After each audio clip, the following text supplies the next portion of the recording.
to Uncommon Women, a podcast that provides a platform for women of all walks of life to share their upbringings, life lessons learned, experiences, and journeys to come. Uncommon Women speaks on topics that can relate to all women.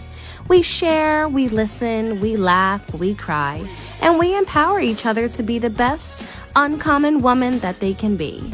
Ultimately, we are cultivating a global movement of women supporting women. Women supporting entrepreneurship, relationships, self-love, and so much more. We inspire each other to make an impact on this world for the better. Be sure to like, share, and subscribe to Uncommon Women. Now, finally, grab a seat, get comfortable, and hear from your wonderful hosts, Shanira and Jenny Lee. Good evening. Thank you for tuning in to Uncommon Women. I'm Shanira.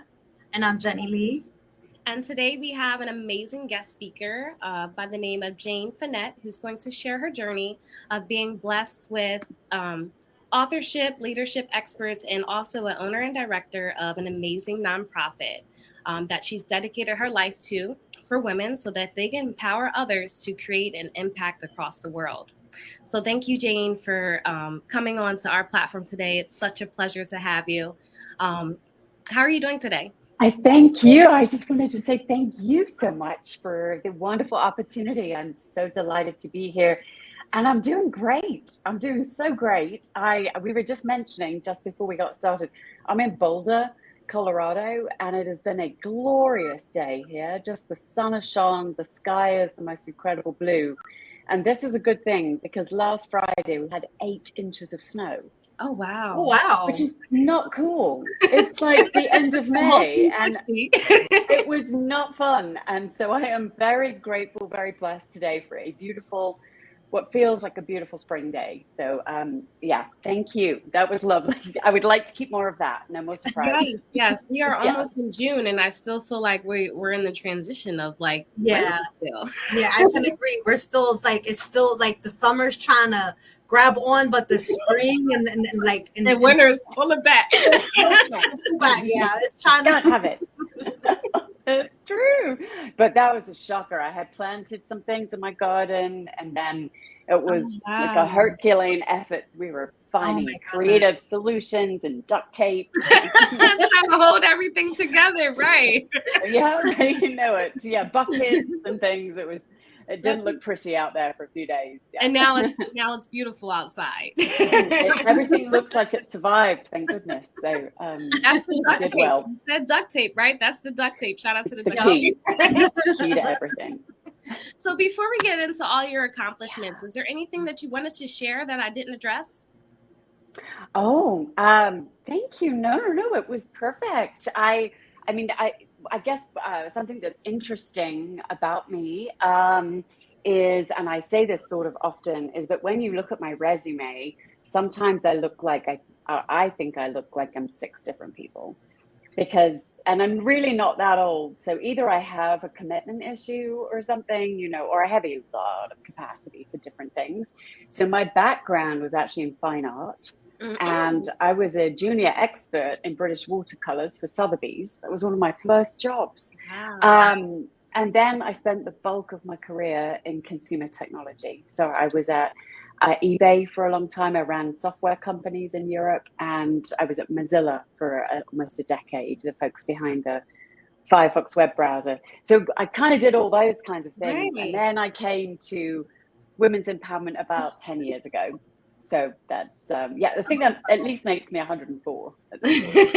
Wow. It's a tree that has different branches, but nothing's wrong with that. Nothing's wrong with entrepreneurship. I applaud you for that.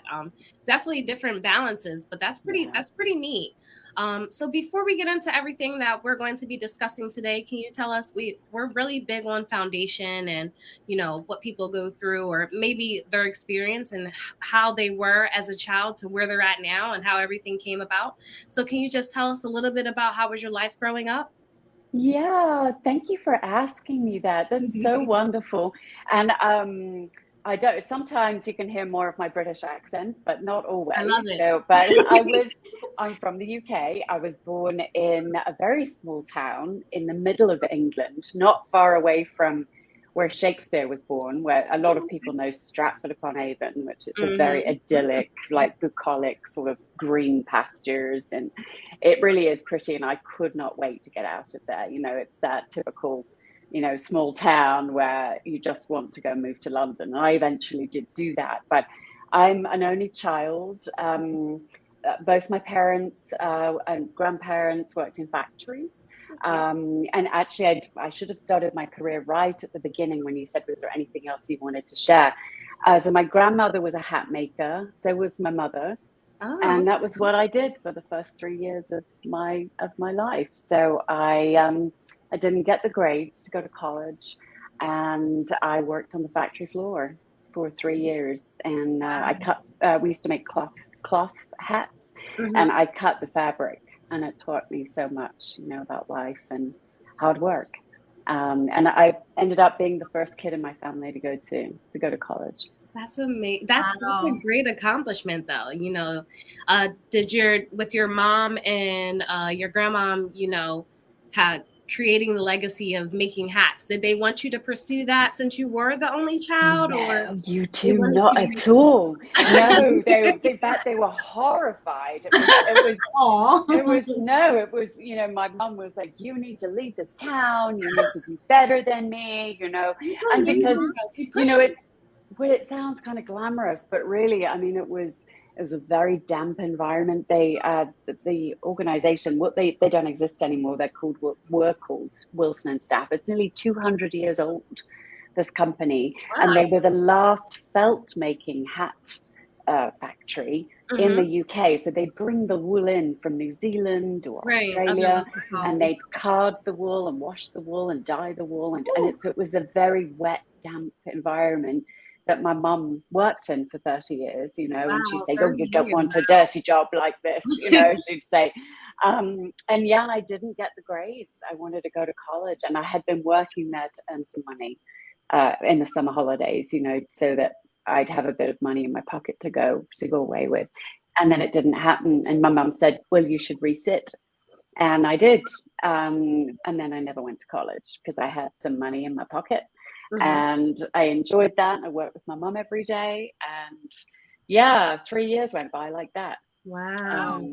But you broke the chain. You definitely broke the chain. And and it's I actually love to tell people that, and I just love the work that you're doing and like our authentic stories. And I'm just a girl that came from a really small town in the UK, and yet I think we can lose sight, right? Like, oh, she runs a nonprofit and she had a big job at Mozilla and she wrote a book, and then you think, oh, I can't do that. And it's like, well, heck, we all have different beginnings. Who knows? I definitely agree. It's important. And I can imagine, like, when you had said that your mom didn't want you being there, because as a parent, we want better for our children. And I don't ever think that she expected you not to, be able to go to college at the moment. For your first 3 years after graduating high school, you're working in a factory, Yeah, no, I think they were disappointed. And one of my things that my mom says is my grandmother passed away during those 3 years. And she always says, I hope she knows. I hope she knows that, the things you went on to accomplish. Yeah. She knows. Aww. Yeah, she gave me chills. She's shining down on you because you're definitely blossoming. So let's get into your journey. Can you share, tell us a little bit more about your nonprofit and how it actually helps women? I'm super excited about that.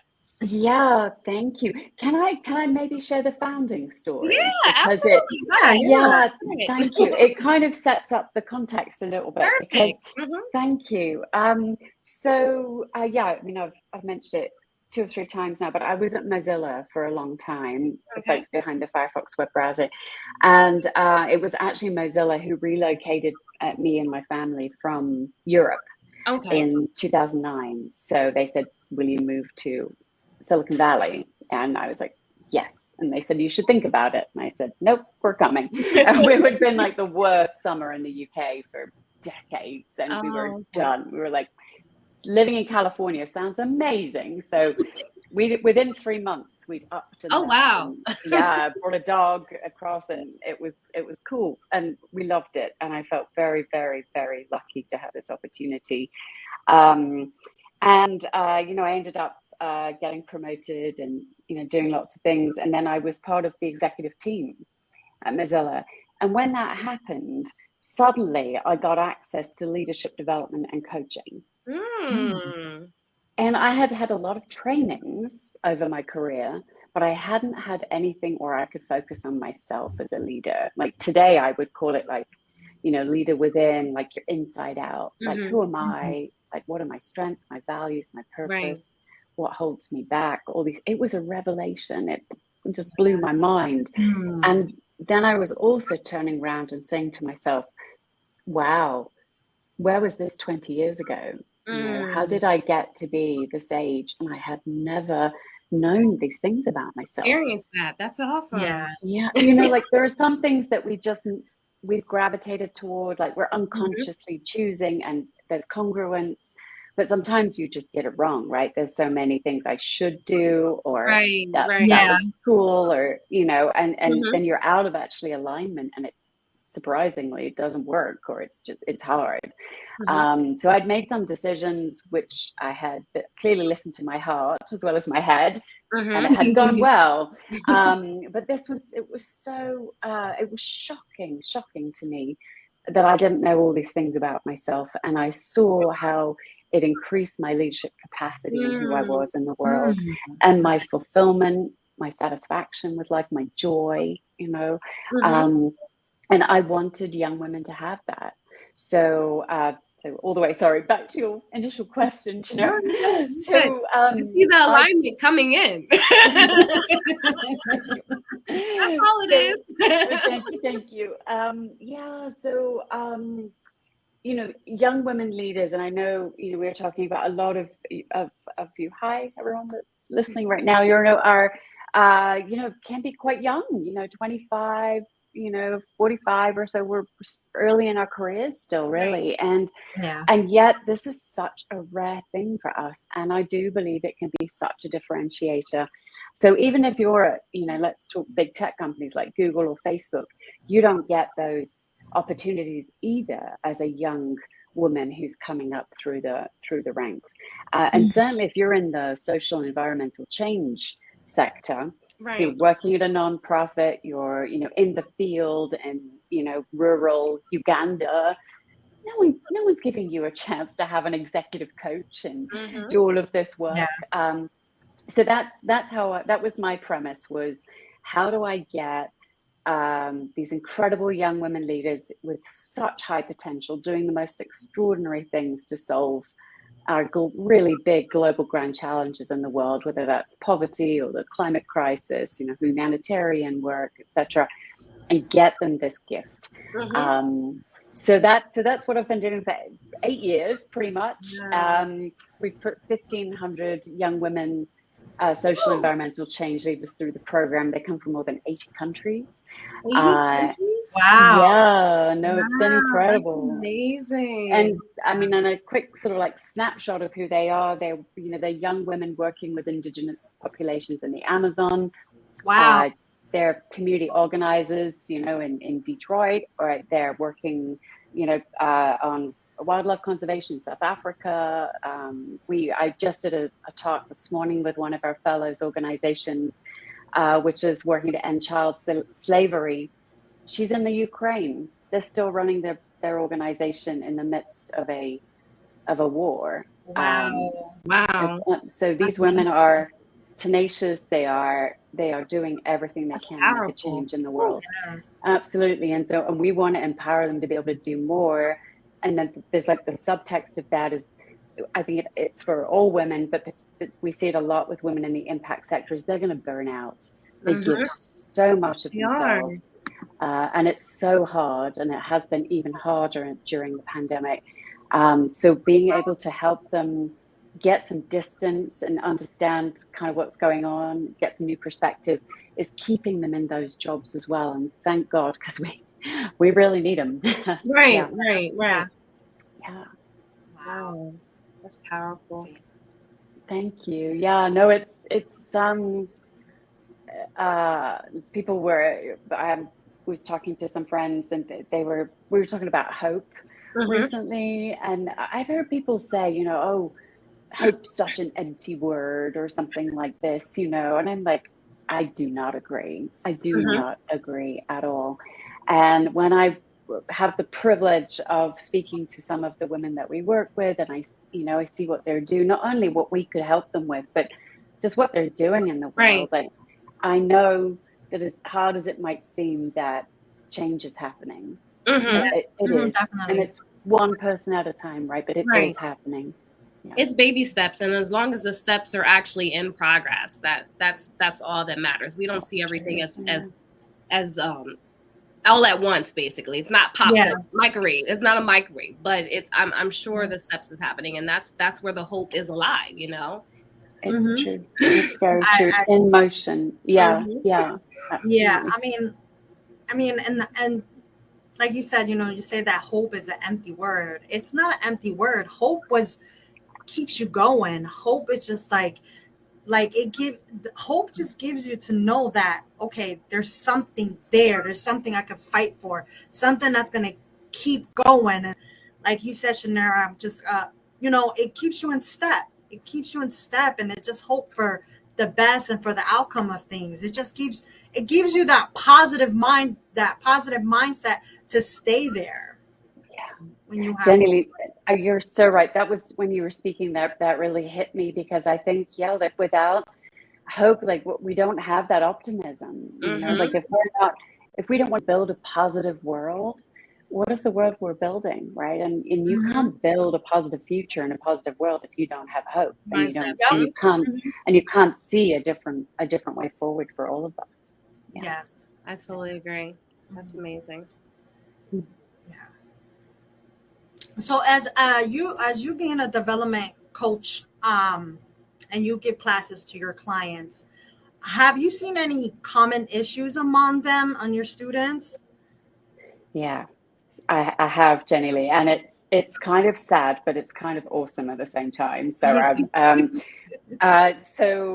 I should back up a little bit. So how our organization works is it's an application process. So these young women leaders they apply, and then there's a very big application process, and then when they're selected, they get matched with an executive coach. Okay. So we bring them together. So we link them with someone that knows what they're doing. And then yes, I kind of do. I'm still trying to know what I'm doing, but they definitely do. And they work together for 6 months. Okay. So that's the period of time that they get this incredible gift to work. Like, the executive coach works on them, and they work on them. So it's all of that inner goodness. It's transformational, really a special thing that not everybody gets, So when they apply, this was the most disheartening thing for me, was that, and it's still true, like, more than 80% of the people, when we say, what do you want to work on? What do you want to work on with a coach? Like, what is getting in your way? And they say, I want to be more confident.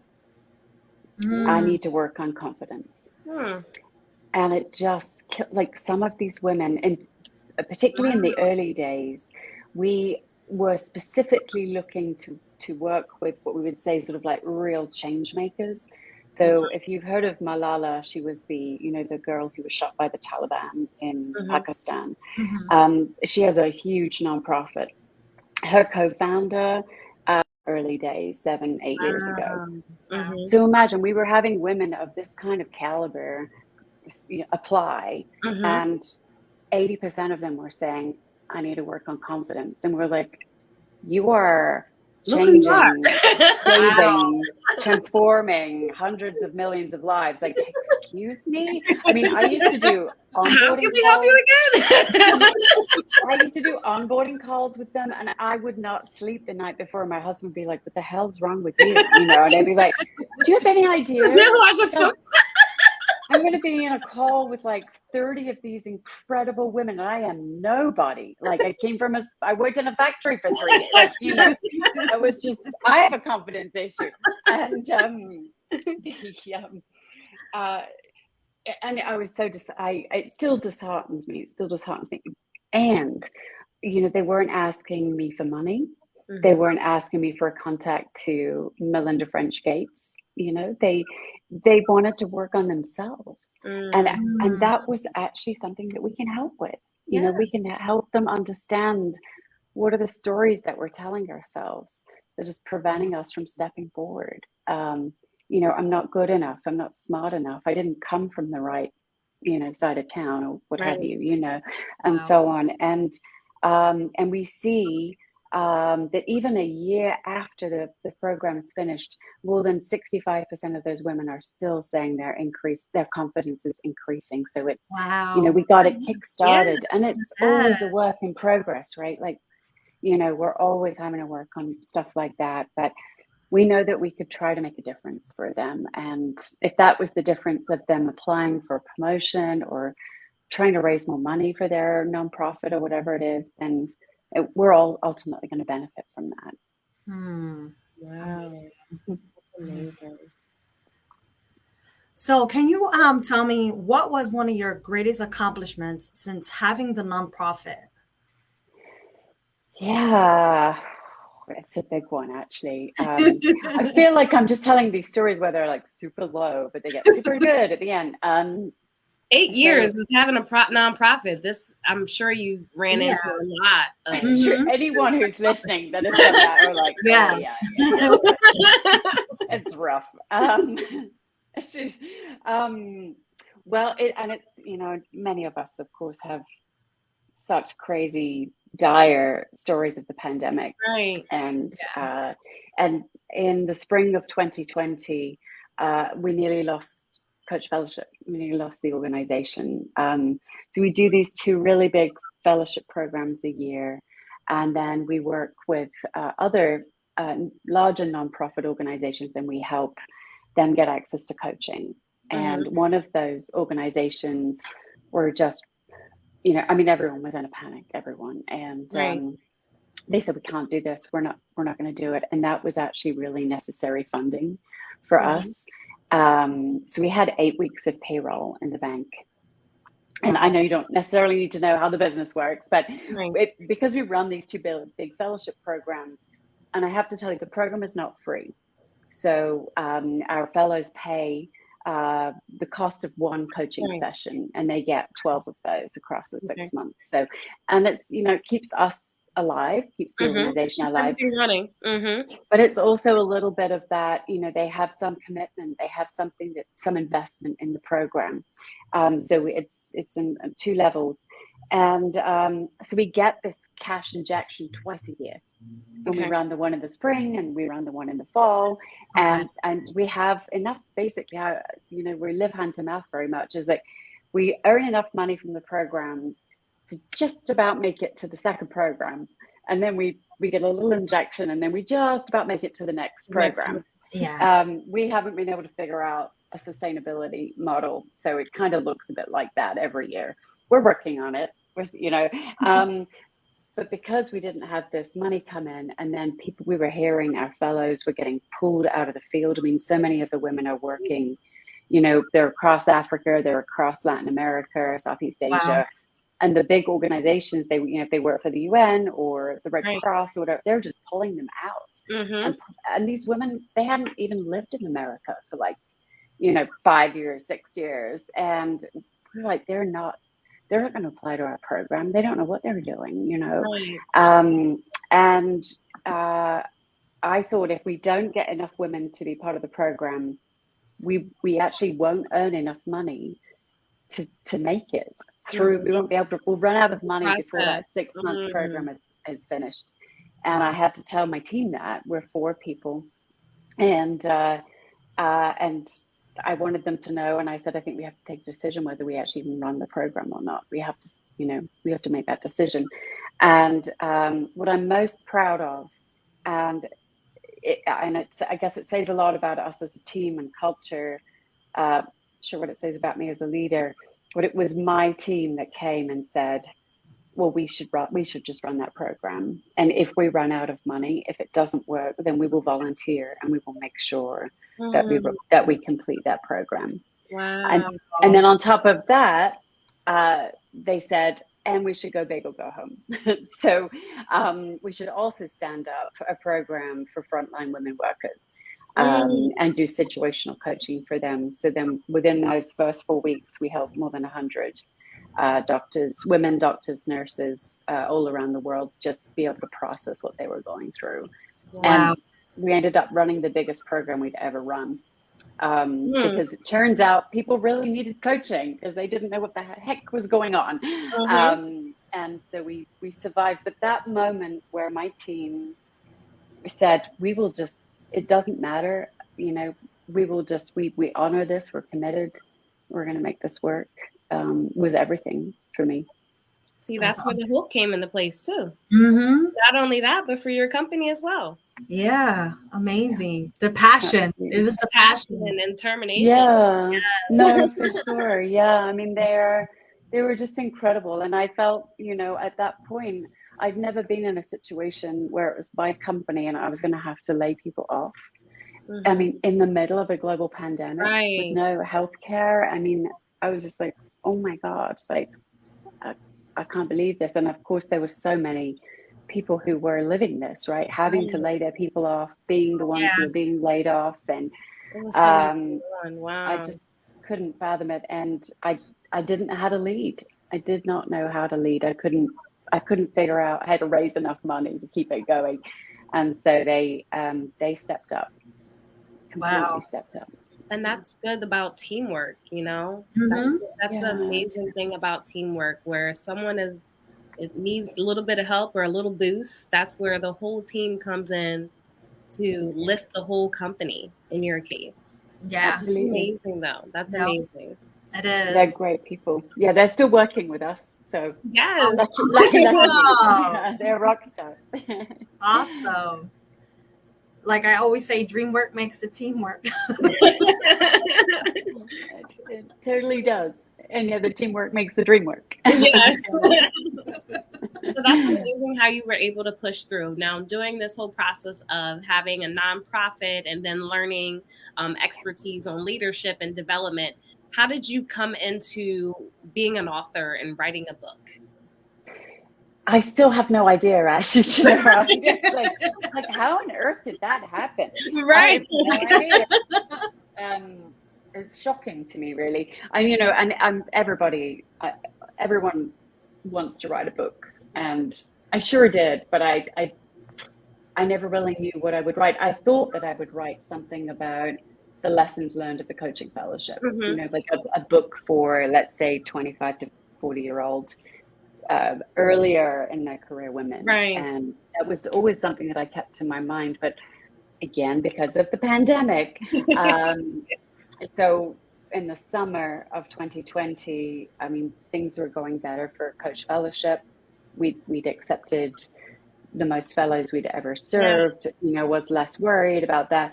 But what I was paying attention to was how many women were leaving the workforce. Right? How many jobs were, I mean, the vast majority of women in the US were employed in the consumer service sector. And of course, they were the first jobs to get hit by the lockdowns, right? Yeah. And then you saw families, the families, men with partners, you know, nobody wanted to do this, but because the women were earning less money or working part-time, they were the ones that were going to have to stay home, right, and raise the kids and take care of the elder folks in their families. Right. And then, sorry, really going down the rabbit hole here, but the numbers of domestic violence increasing. That's so true. Child abuse increasing. Yeah. I mean, like, come on. The isolation is, whew. It's crazy. And then when you look globally, 32 million girls didn't go to school today. And that wasn't because they didn't want to. You know, it was because they are not deemed important enough. All the threats of sexual violence, even walking to school means the parents will keep them home. Right? Or they don't have access to sanitary products and things like that. And because of the pandemic, they said another 20 million girls will not go back to school because of that. Wow. So I was depressed. I was frustrated. The World Economic Forum came out and said that we lost 36 years of progress alone in 2020 for women and girls. An entire generation wiped out in 1 year, right? And that's looking at pay equity, women's rights, reproduction rights, education rights, across the board. And I was like, well, I run a women's organization. Like, what am I supposed to do? And I felt so disenfranchised and so utterly unable to make a difference. And this is so. Before I was writing the book, this is how I felt, and I was like, I have to get myself out of this, back to hope. I have to try and get myself in a different mental state. And so I started reconnecting with people who I knew were doing awesome work for women and girls. And I got to thinking, like, what if I told their stories? What if I shared, what are they doing to actually make a difference? And it was twofold. It was firstly, so the book is full of inspirational stories about really ordinary women who have managed to create significant change for women and girls around the world. Wow. And these are not stories that get told, right? All we get is devastating headline after devastating headline. Yeah. And heck, we have a lot going on. So, it's important that it's in the news, but we don't hear about the real impact that people are having every day. Inspirations. Yeah. And that it will motivate us to keep going and to keep trying. And who knows where it will lead. And then I'm a very practical person, and I was saying to myself, gosh, but what can we do? Like, what can each of us do? Because, when we look at our government, and this is not just in the United States, but across the world, our governments aren't taking the lead on women's rights. Not all governments.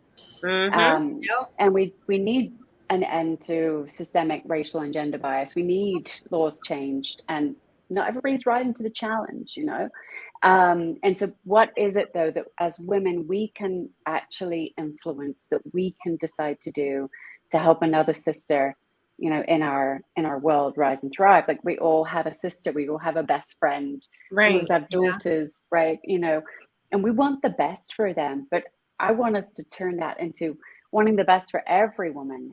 And so what are the things that we can do to make that happen? Every woman, every day. And so I have these 10 keys. They're not rocket science. Both. I went back and forth forever of like, is it even worth writing this book? Like, will anybody care? And at the end of the day, when I look back, and I did do this kind of due diligence of who were the women that helped me? What were the things they did that made a big difference in my life? It was, no one made a big introduction. No one gave me any money, I have to say. It was in someone seeing me, really believing in me. Into you. Giving me, come on, a kick in the butt sometimes, get your act together, snap out of it, or what have you. All of these things were the things that mattered. And then I thought to myself, wow, well, we can all do that. Is that all it takes? I mean, it's clearly not all it takes, because I was just saying, we're not fools. We have a lot of other things to fix. But to keep us moving forward absolutely. So there we go. It was like 308 pages later, and many, many, many, many long nights. I loved writing the book. 308 pages. Yeah. Wow. It was a lot. Yeah, they kept saying, "Oh, you need to cut these words," and everything I was very attached to them. I was really struggling, and that they would say, "Oh, great books aren't written; they're rewritten," and I hated the rewriting process. But I realized it was necessary. So it was a lot of work, and I'm really proud of it. One of the hardest things I've done, and it is. It's a real gift. It's a great start, and to hear other people's stories, how they impact people by their experience and things like that. As far as inequality, did you ever experience any of that? Being a woman in America, or did you just go off of the stories that you've written? Thank you for asking me this question. And I kind of like to talk about this, and I don't know if it's my age. Like, Okay. really, it's so I in the beginning of the book, actually, I recount a story about when I was a teenager. Okay. So I was the chairwoman of my student council. I was 15, and I grew up in the UK, as we were saying. And in the UK we have to wear school uniforms. And in that time, in the 80s, in the early 80s, late 70s, making me feel old, girls weren't allowed to wear trousers in the winter. No trousers. Yes. Like a foot of snow. And we'd have, pretty long skirts, Pockets, but no trousers. Right. Wow. Yeah, really wow. Yeah, and we had one particularly bad winter, and then I was chair of the student council. I was infuriated, and I went to the board of governors, and we did this big campaign. We got the rules changed. So girls were allowed to wear. I mean, now I see the girl when I go back to visit my mum in the UK, and I see the kids come out of school, and I'm like, wow, how short is that skirt? And the things they're wearing, and I'm like, okay. So, but so I was pretty activist. I really recognized this inequality when I was a kid, but then it was so pervasive, like the inequality and sexism was so pervasive that I don't believe I could see it. And I didn't see it in its full entirety till I moved to the US.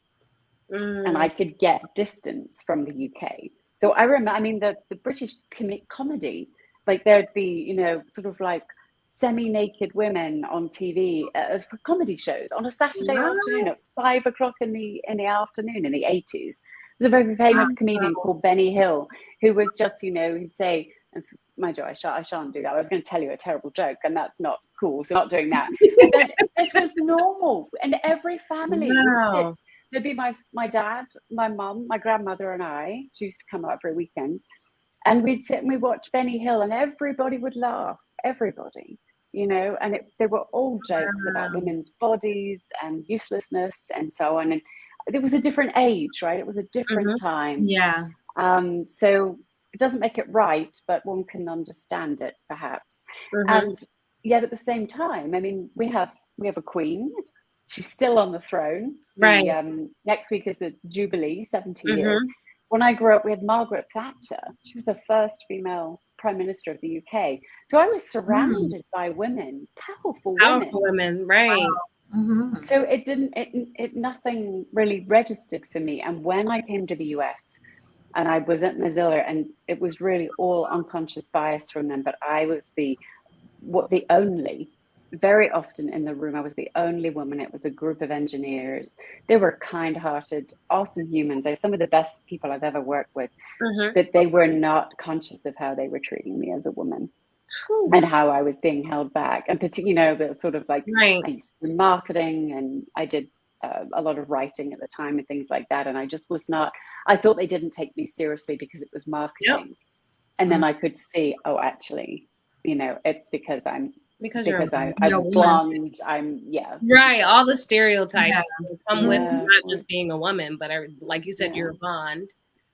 No, it was interesting. It's been a very complicated sort of, I think it is for us all, isn't it? When you look at your identity and you look backwards, and the book really, it was a personal journey for me to sort of try to piece together, because I hadn't had someone be really sexist to me, or really, I've been really lucky, I suppose, really lucky, because it doesn't look like that for everyone. But there was these micro, I guess couldn't even call them microaggressions, but sort of like I was conscious that this was not right. Right. It's not fair. Yeah. Yeah. I guess you kind of like knew, just like the way they were just doing things. I guess we women have an intuition. We know when something is not right at all.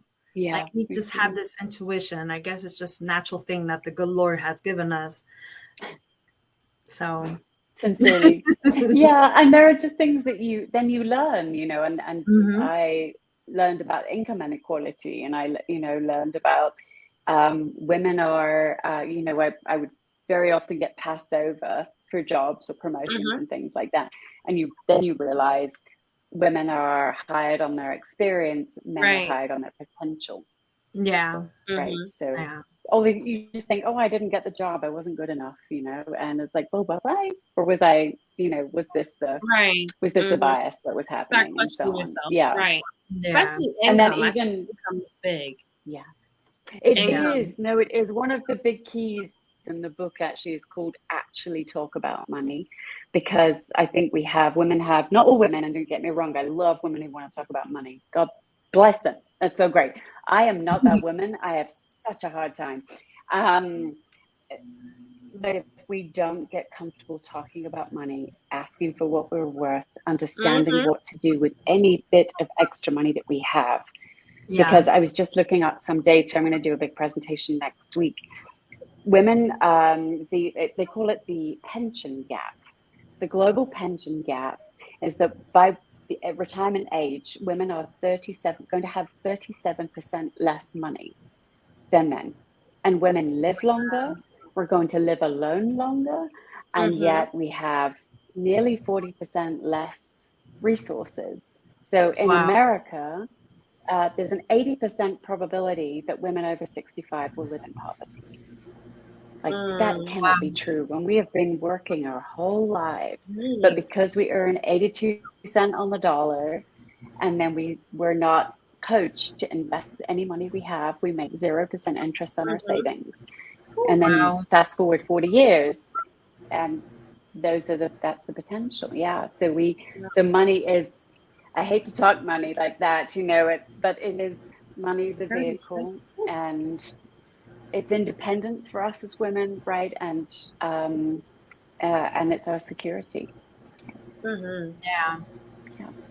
But I also think it's important that we know these things, because it's unfair. No, it isn't. It absolutely isn't. No.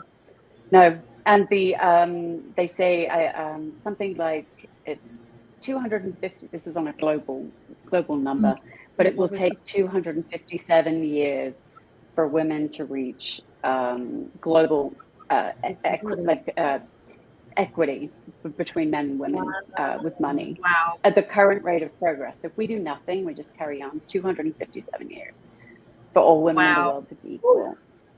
Wow. Yeah. Sorry, I'm being super depressing, aren't I? This is very interesting, because you never look at it. I mean, I've never personally looked at it from this perspective, and it just makes you more aware of everything that's going on being a woman, and other women that's listening, they can take heed into the things that we're talking about, so that they can speak on it. You got to speak on it. And sometimes, the companies are like, oh, well, you shouldn't disclose how much you're making, this, and the third. But there's times where it's just like, maybe we should be speaking on it. That's the only way to know. Yeah. It is. No, Tara, you're absolutely right. I'm such a big advocate for that. And even if it's not in the workplace, even if in your friends' circles, you might share what you earn. And gosh, that's so painful. I'm getting awkward just even mentioning, let's share our salaries with each other. Wow, that sounds like a fun Friday night. But how on earth are we ever going to know, just as you said, if we don't have some more information? Am I getting paid $1,000 less? $20,000 less? How should you know? And it depends where you are in the world, and geography and things too. But I love that the US women's soccer team finally just got their equal pay case won after so many years, and they brought that cup home so many times, and they were just earning a pittance. So we have lots of work to do. I know.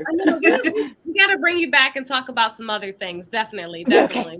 Oh, thank you. It's intriguing. I can be a bit ranty. So. No. It's just opening up other doors that we need to educate people on, Mm-hmm. because this is not things that's spoken about. So yeah, exactly. if I have a platform to be able to teach, let's do it, Yeah, let's exactly. definitely do it. But we do want to make it about you, and we want to make it about your accomplishments in regards to the nonprofit and you writing a book and, everything that you're doing as a whole that got you to the part of educating women on Yes. equality. How can we find your information, or how can we be connected with you? Thank you. Thank you for this. Well, if you're interested in my book, I mean, it's called Unlocked. So my name, Jane Finette, Unlocked. If you search, you'll find it. Of course, Jeff will sell it to you on Amazon. Bless him.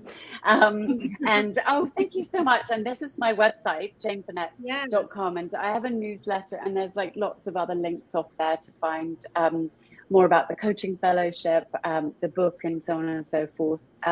But my life's work really is the coaching fellowship, and it's a great place to find if you have a woman that's working in social change. Yes.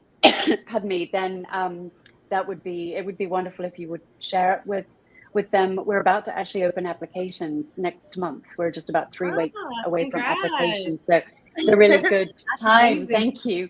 Yes, and we'd love to awesome. be able to support them. And a super cheeky request, but as we're talking about money, but also if you're so moved, we're a nonprofit, and so gifts, financial gifts, are really gratefully received. And really your support. What I would love to ask is that each of us, when we wake up in the morning and we're brushing our teeth, or we go take that first meeting, in the morning, is that we can be thinking about what can we do today to help another sister. That would be the greatest gift for me. Amazing. Thank you, Jane, for your expertise and for your story as well. And thank you for being a woman that's empowering other women, and women need to stick together. We have to unify and empower each other through the ups and downs and through the trials and tribulations. And I think just to uplift each other and be there for one another, because we don't get that enough from each other, because, we're always at war with each other, and we should not have to be that way. We should like Shannara always says, she wants to see everyone win. And I think all women should win. So thank you again. Do you have any closing thoughts that you would like to share to help women? Thank you. Gosh, yes, I don't know where to start after this. I got so much there. But I want to thank you, because we're so aligned. You are empowering women. It's women empowering women, and that I see that as it's a virtuous circle, and or a flywheel. And that when you empower one woman, you empower many, many more, and they empower more women, and and so it goes around, and we can get that spinning way faster. Right. And the more of these small actions that we can take, the more conscious we are about how do we help that woman today? Or did we notice she looked down? Do we notice she could do with a boost or some critical feedback, whatever it might be. And we can get that spinning faster, because that is how change happens. That is, I believe it in my core, that it is, the more we get this momentum, the more we cannot stop this. And when women are empowered, everybody gets to be empowered. Every living being and every living thing on this planet gets to be empowered. It's my solution for everything in the world. It's like, just empower women. It's, honestly, the data is there. We know it. We just have to make it happen. Wow. I can't remember where I heard it from, but I heard it saying that if you teach a woman something, she can change the nation with learning. And I think that's so powerful, because that's what we do. We can take the smallest thing, a seed, and watch it manifest. Yes. And it's just honoring being a woman to be able to do that, and to be able to see changes and legacies that we have the potential of doing, just, stepping out of faith and having hope, and just being encouraged and uplifted by other women. Because that's what moves the positivity in the world, Yep. I agree. I agree. Yeah. Shanara, do we have any comments from the audience? Let's see if we have any comments. Just a few people. Lawanda came in and said, "Good evening, ladies." Just some comments. She's speaking on your nonprofit, saying that it's amazing what you're doing. But we didn't have any questions. Go ahead, Jenny. Okay. Thank you again, Jane, for coming on and just speaking on your story and empowering women. And as far as our followers, thank you for coming on this evening.